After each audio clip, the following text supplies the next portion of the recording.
Australia siap perang, minyak Saudi dihabisi, dan BBM siap jadi barang astral. Sahabat bagi-bagi, dunia makin lama makin mencekam. Mau tidak mau kita harus siaga, terutama pemerintah. Karena bila seluruh dunia berkonflik, pastilah Indonesia akan kena dampaknya. Baik dari ketahanan pangan, energi dan ekonomi, seperti krisis Ukraina, ternyata membawa efek bola salju di dunia. Dari Iran yang menantang perang Israel, Jepang yang mengakui wilayah kepulauan Rusia, Korea yang melakukan uji coba rudal balistik antar benuanya, dan diledakannya kilang minyak Arab Saudi oleh kelompok Syiah Houthi pada hari Sabtu 26 Maret 2022 lalu. Dan yang terakhir, Australia yang ingin menyerang Kepulauan Solomon agar tidak menjadi pangkalan rudal China di Pasifik. Kenapa seluruh dunia bergerak serentak? Dan kemana arah dunia akan terjadi? Dan Indonesia harus melakukan apa? Mari kita bahas setelah video berikut. Mr. Xi Jinping, kami persilakan. 同志们、朋友们、女士们、先生们，2020年就要到了，我在首都北京向大家送上新年的美好祝福。 Sahabat bagi-bagi, dari beberapa bab di atas sudah kita bahas di video sebelumnya. Dari Korea Utara yang bergerak meluncurkan rudal antar benuanya untuk menggertak Jepang yang keras terhadap Rusia akhir-akhir ini, dan Iran yang menentang Israel, dan kita tahu bahwa mereka dikomandoi oleh kakaknya, yaitu Rusia. Kali ini tindak lanjut dari perang tersebut mengarah ke bab selanjutnya, di mana pada krisis Ukraina ini sumber energi dunia sedang tergoncang. Bisa kita lihat di tayangan-tayangan televisi di dunia, sudah mulai kelangkaan serta kenaikan gas dan minyak karena Rusia sebagai salah satu pemasok energi menstop ekspornya. Dan Uni Emirat Arab tidak mau menambah pasokan minyak buminya untuk mengatasi krisis energi dunia dengan berbagai alasannya. Kini pertempuran itu makin berlanjut, di mana kilang minyak Arab Saudi diserang rudal, tepatnya di Aramco, yang itu merupakan bagian dari operasi Siege Breaking 3 yang baru saja dilancarkan pemberontak Houthi. Sahabat bagi-bagi, tentu bisa kita lihat ini, penyerangan ke kilang minyak Arab Saudi dan Amerika Serikat bukan serangan asal-asalan yang seperti diberitakan channel mainstream. Tetapi menurut analisis kami, ini arah dan tujuannya sangat jelas. Ini adalah perintah Rusia untuk mengacaukan lagi pasukan energi dunia yang tinggal mengandalkan Uni Emirat Arab. Karena seperti kita tahu, di balik separatis Syiah Houthi di Yaman ternyata didukung oleh negara Syiah Iran yang notabene gabungan dari Pakta Rusia dan paling loyal terhadap Paman Putin. Dan ini juga menjadi kesempatan negara Syiah itu untuk menyerang pusat dari negara Islam. Sahabat bagi-bagi, tentu dengan makin maraknya sabotase-sabotase energi, Indonesia harus bersiap. Karena tinggal sedikit lagi, mungkin subsidi energi kita akan menipis. Atau beli sajalah sama Rusia, toh lagi menumpuk di sana, daripada dibeli oleh China dan India dengan harga yang murah. Kenapa kita tidak ikut beli? Toh ujung-ujungnya kita juga tetap dianaktirikan oleh Barat. Lihat saja video kami yang berjudul Dalang di Balik Lepasnya Timor Timur. Silahkan kalian klik link di atas. Sahabat bagi-bagi, tidak hanya sampai di situ. Kini berita mengejutkan datang dari Australia yang tanpa kita sadari ternyata Australia sedang mempertimbangkan untuk menyerang negara Kepulauan Solomon. Ternyata ketika dunia sedang fokus pada perang Ukraina dan Rusia, Australia diserukan untuk menginvasi Kepulauan Solomon dengan tujuan untuk menggulingkan pemerintahannya. Seruan itu untuk menghentikan rencana China mendirikan pangkalan angkatan laut di negara Pasifik tersebut. Kejadian persis seperti krisis rudal Kuba Australia.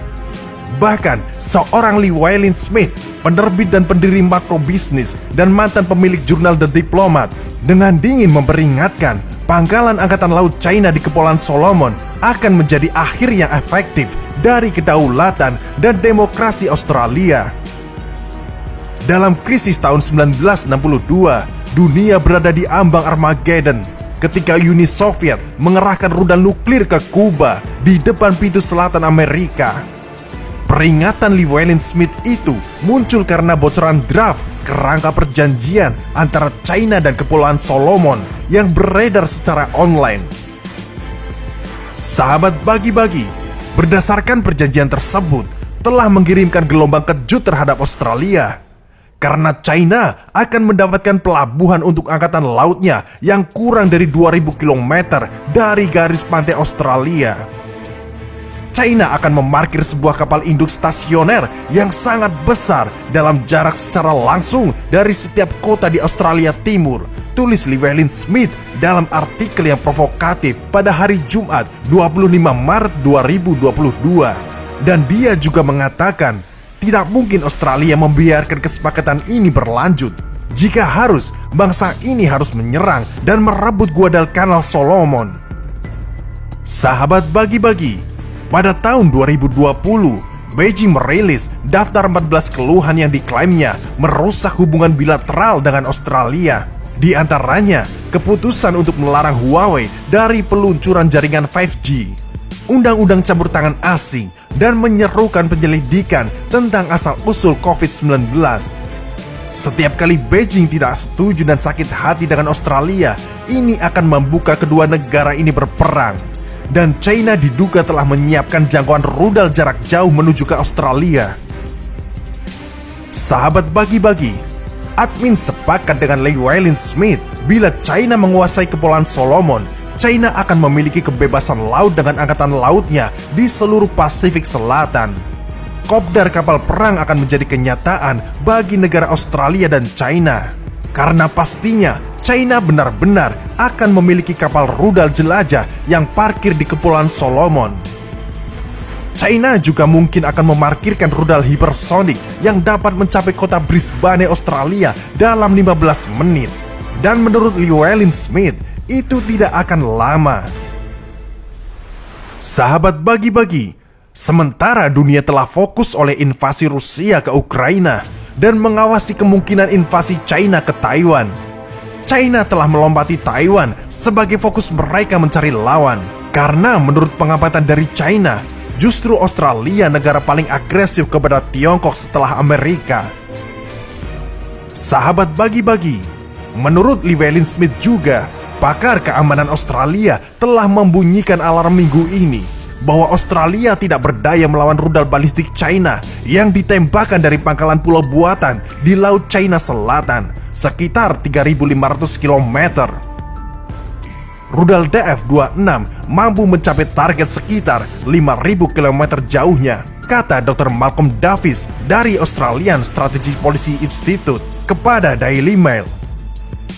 Rudal China itu pasti bisa mencakup seluruh wilayah di Australia Utara hingga ke Pinegat, dekat Alice Springs, di mana pangkalan intelijen Amerika Serikat dan Australia yang dikelola CIA berada di situ.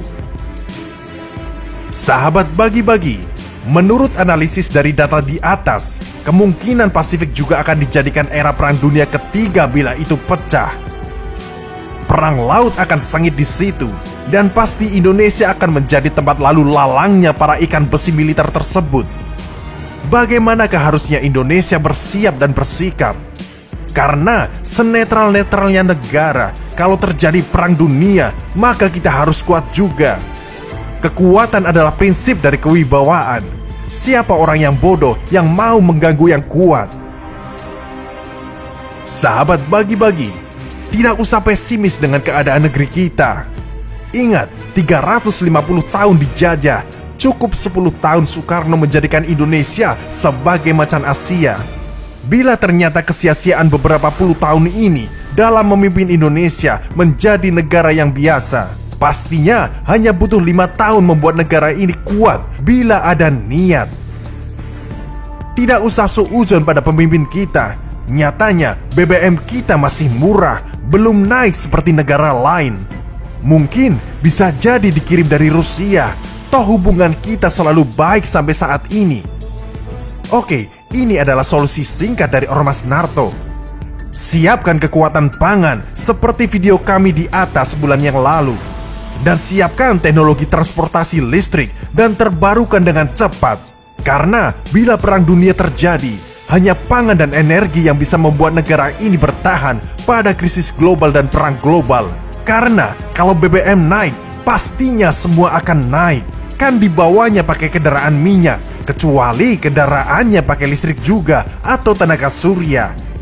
Jadi, kalian para generasi Naruto, daripada mikir yang enggak-enggak dan coba-coba yang aneh-aneh, otak-atiklah otakmu untuk memikirkan kemajuan negeri ini dari teknologi. Siapa tahu teknologi bahan bakar terbaru akan makin banyak solusinya.